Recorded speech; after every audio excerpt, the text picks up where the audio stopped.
Bonjour, une nouvelle vidéo pour les élèves de seconde. Il s'agit une nouvelle fois d'équations cartésiennes de droite et de points d'intersection de ces droites. L'énoncé est très simple. Dans chaque cas, il faudra dire si la droite D et D' sont séquentes. Ici, oui, il faudra préciser, ou plutôt calculer les coordonnées de leurs points d'intersection. Donc, je vous laisse découvrir donc les équations cartésiennes des droites D et D' dans le petit a, mais aussi dans le petit b. Et ensuite, avant de lire la suite de cette vidéo, je vous conseille d'appuyer sur pause et de répondre donc à cette consigne. Passons à la correction de cet exercice où dans un premier temps, il faut déterminer si oui ou non les deux droites sont séquentes. Et donc pour cela, on va déterminer un vecteur U, un vecteur directeur de la droite D, en utilisant cette propriété qui dit tout simplement que le vecteur U, on peut l'obtenir à partir de l'expression, une expression qui est de la forme AX plus BY plus C égale 0, c'est une équation cartésienne de droite, et du coup donc on a un premier vecteur directeur, U, qui a pour coordonnées, donc ici B vaut moins 3, donc moins B ça vaut 3, et donc ce premier vecteur ici a pour coordonnées 3, 4, et encore une fois c'est un vecteur directeur de la droite D. Le même raisonnement pour la droite D' nous amène à dire qu'on a un vecteur U' de coordonnées, donc moins 3, moins 5, et donc ici, il suffit simplement de vérifier si oui ou non ces deux vecteurs sont collinéaires. Et pour cela, donc, on peut utiliser le déterminant, en écrivant que le déterminant de ces deux vecteurs, ça consiste tout simplement à faire un tableau où on a les valeurs 3, 4, qui sont donc les coordonnées du vecteur U, mais aussi les valeurs moins 3 et moins 5. Ensuite, pour calculer le déterminant, on va faire 3 multiplié donc, par moins 5, moins 4, multiplié par moins 3. Et donc ici, ça fait moins 15 plus 12, donc ça fait moins 3. Ce qu'il faut retenir surtout que c'est différent de 0, et comme c'est différent de 0, les vecteurs U et U' ne sont pas collinéaires, et donc les droites D et D' sont donc séquentes. Il va falloir donc déterminer les coordonnées du point d'intersection de ces deux droites. Mais ce point d'intersection qui a pour coordonnées X et Y, c'est avant tout un point qui appartient aux droites D et D', donc ces coordonnées vérifient les deux équations en même temps. Ou encore, x et y vérifient donc l'équation 4x moins 3y plus 7 égale 0, parce que ce point appartient à la droite T, ce point de coordonnées x, y, mais aussi donc la deuxième équation, moins 5x plus 3y moins 5 égale 0. Et après, il faut se poser la question de savoir comment on va pouvoir résoudre ce système. Il faut savoir bien sûr qu'il y a plusieurs façons de résoudre un système, mais ici on va choisir donc la méthode la plus simple, et la méthode la plus simple, c'est de bien observer en fait que on a moins 3y et plus 3y, et comme on souhaite finalement faire disparaître une inconnue, on a peut-être intérêt à faire tout simplement la ligne plus la ligne 2. C'est-à-dire que si je prends donc cette première ligne, que j'ajoute donc à 4x moins 5x, ça va me faire moins x. Par contre, moins 3y plus 3y, ça va faire 0y, donc ça fait rien.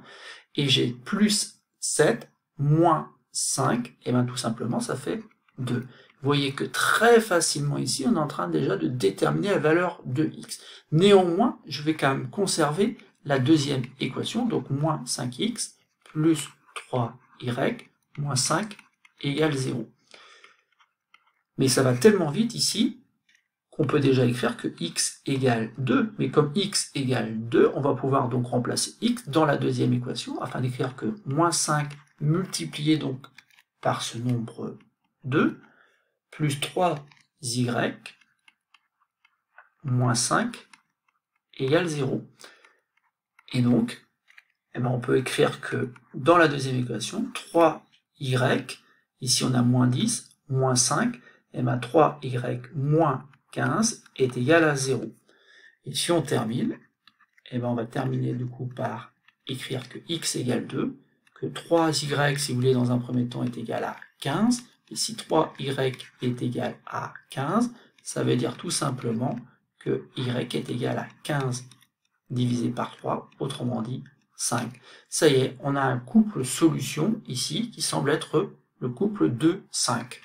Mais il nous reste à vérifier que ce couple 2 et 5 là vérifie bien donc les deux équations. Et pour cela, on va remplacer x et y par les valeurs qu'on a obtenues dans chacune de ces deux équations. Et dans la première équation, cela devient 4 multiplié par 2 qui va donner 8, moins 3 multiplié par 5 qui donne donc moins 15, plus 7, mais 8 et 7, 15, moins 15, 0. Notre couple vérifie donc la première équation. Encore une fois, attention, il va falloir vérifier la deuxième équation. Là encore, c'est pas très compliqué, on obtient donc cette expression à calculer lorsqu'on remplace par les valeurs qu'on a obtenues, donc ça fait donc moins 10, plus 15, moins 5, sauf que moins 10 et moins 5, ça fait moins 15, donc plus 15, ça fait bien 0. Notre couple vérifie donc la deuxième équation, et donc on a bien obtenu le couple solution de ce système de deux équations à deux inconnues. On en conclut notamment que le point d'intersection des droites D et D' a pour coordonnées 2 et 5. On va donc pouvoir passer au petit b, où on va faire sensiblement la même chose. Il faut donc dans un premier temps ici déterminer un vecteur directeur de la droite D, donc en faisant moins b, alors que b ici vaut 2, ben j'obtiens moins 2, et a vaut 3, donc j'ai un premier vecteur u de coordonnées moins 2, 3, qui est un vecteur directeur de la droite D. Et pour la droite D', moins b, cela devient donc 6, et a, eh ben c'est 5. Bon, là aussi, ça paraît assez évident que ces deux vecteurs ne sont pas colinéaires. On peut néanmoins utiliser le déterminant afin de le vérifier. Donc ici, j'ai déjà écrit les calculs, donc on obtient tout simplement un déterminant qui est égal donc à moins 28, et moins 28 étant différent de 0, là encore, les deux vecteurs u et prime donc, ne sont pas colinéaires, et donc les droites d et d' sont bien séquentes. Il va falloir donc déterminer les coordonnées du point d'intersection. Et les coordonnées de ce point d'intersection vérifie donc un système 3x plus 2y plus 6 égale 0, tout simplement parce que le point d'intersection appartient à la droite D, mais il appartient aussi à la droite D', et donc ces coordonnées x, y vérifient donc 5x moins 6y plus 38 égale 0. Et là encore, il va falloir donc essayer de voir si il n'y a pas une méthode assez simple pour résoudre ce système. Alors là, on est dans un cas un peu particulier où il n'est pas facile d'isoler ni x ni y. Pourquoi? Parce qu'à chaque fois devant x, il y a un coefficient, 3 et 5, et dans y, c'est la même chose, il y a 2 et moins 6 comme coefficient. Donc isoler x et y, on pourrait le faire, mais ça risquerait de nous entraîner des calculs avec des fractions. Donc on abandonne. Ensuite, une simple addition ou une simple soustraction sur les lignes ne ferait pas disparaître donc x ou y. Donc là on est un peu embêté, et donc on arrive dans le cas le plus général où on va tout simplement utiliser ce qu'on appelle une combinaison linéaire. Et une combinaison linéaire, c'est tout simplement de se dire, finalement 2y ça part pas avec le moins 6y, mais si on avait eu 6y, par contre c'était pas trop mal. Et pour cela, on va tout simplement multiplier donc par 3 chaque membre de l'égalité, afin d'avoir ici donc 6y à un moment donné. Alors concrètement, le fait de multiplier par 3 donc le membre de gauche ici, ça va faire en sorte que tous les coefficients vont être multipliés par 3. En effet ici, c'est comme si on développait, et donc dans un premier temps on obtient bien 9x plus 6y plus 18 égale, alors bien sûr si je veux avoir une égalité qui soit équivalente à la première, je vais multiplier par 3 le membre de droite. Sauf qu'en fait, 0 multiplié par 3, ça fait tout simplement 0.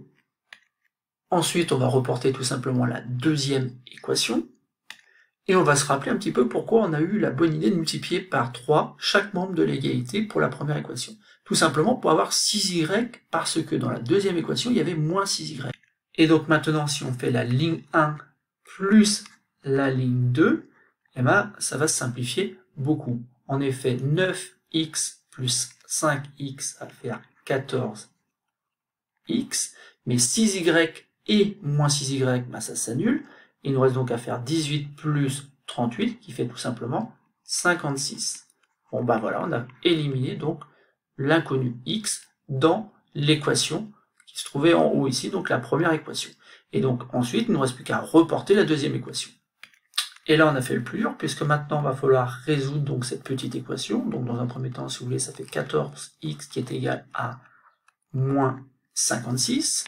Je reporte donc la deuxième équation, mais ce système équivaut à dire, ou plutôt permet d'obtenir le fait que x est égal à moins 56 sur 14. Bon, même sans calculatrice, on arrive à faire des choses intéressantes, puisque 14, c'est rien d'autre que 7 multiplié par 2. Or, 56, on doit se souvenir que c'est 7 multiplié par 8, ou encore 7 multiplié par 4 multiplié par 2, eh bien oui, sans calculatrice, on arrive à trouver que x est égal à moins 4, si on ne s'est pas trompé.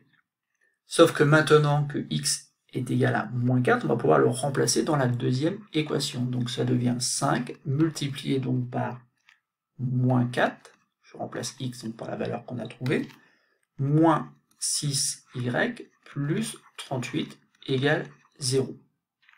Et donc x est égal à moins 4, et ici donc j'ai moins 20, mais moins 20 plus 38, et bien ça fait tout simplement 18. Donc j'ai moins 6y qui est égal à plus 18 qui est égal à 0, et donc ça équivaut à un système où x est égal à moins 4, et moins 6y est égal à moins 18.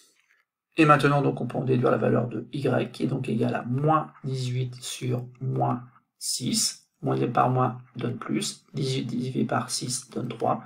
Et donc, ainsi, il semblerait que le couple moins 4, 3 soit l'unique solution du système. Il ne reste plus qu'à vérifier qu'en effet, ce couple de nombres vérifie bien les deux équations. Justement, lorsqu'on remplace donc x et y par les valeurs qu'on a obtenues dans la première équation, on obtient donc 3 multiplié par moins 4 qui va donner donc moins 12, plus 2 multiplié par 3 qui donne 6, mais 6 et 6, 12, avec moins 12 ça fait bien 0, et donc le couple qu'on a trouvé vérifie bien donc cette première équation. Mais attention, il faut que ce couple de nombres vérifie aussi la deuxième équation. Or, quand on remplace, on a 5 multiplié par moins 4 qui donne donc moins 20, moins 6 multiplié par 3 donne moins 18, moins 20 et moins 18, moins 38, et bien ça tombe bien, il y a plus 38, donc ça fait bien 0. Et donc, couple moins 4, 3 vérifie aussi la deuxième équation. Ça veut dire que tout simplement, on a trouvé l'unique couple solution. Et donc, on peut conclure que le point d'intersection des droites D et D' a pour coordonnées moins 4, 3. C'est terminé pour la correction de cet exercice. Il faut savoir tout simplement qu'on a utilisé ici pour résoudre les systèmes une méthode qui s'appelle la méthode par combinaison.